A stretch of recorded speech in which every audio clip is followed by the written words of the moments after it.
Time for Fox Carolina weather. Weather Rate certified most accurate local forecast.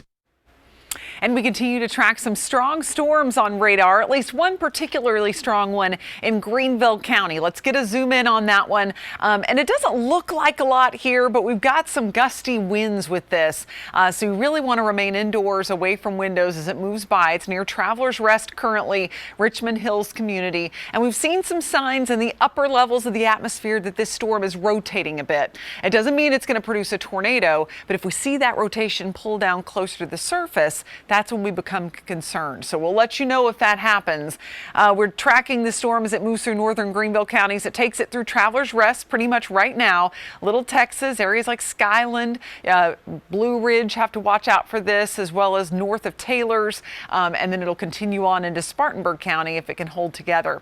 We also have another heavier cell near Salem. That one is north of where we got some heavier activity, just basically right through Seneca earlier tonight.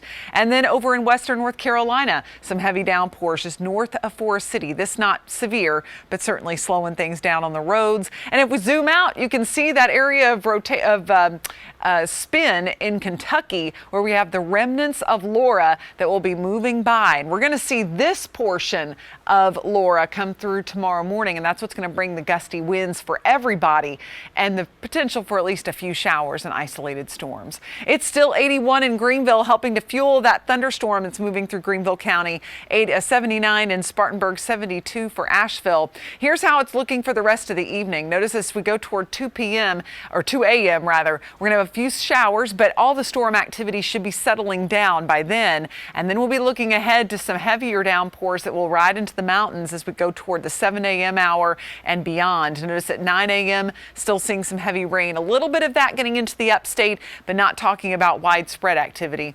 But during this time, it's going to be windy. That's what you'll really notice. By noon, most of this clearing on out. We're going to get sunshine for the afternoon, so it looks pretty good as we head into your Saturday about 2 p.m. and beyond. Here's a look at those winds as we fast forward. Notice around 6 a.m., gusts to 33 miles an hour. You'll probably hear that outside your window, and then we'll see it in the 30 to 35 mile per hour range. Some 40 mile per hour gusts will be possible, and this is around 9 a.m. The core of the system will be sweeping north of us at that point, so that by the second half of the day, the wind really starts to settle down.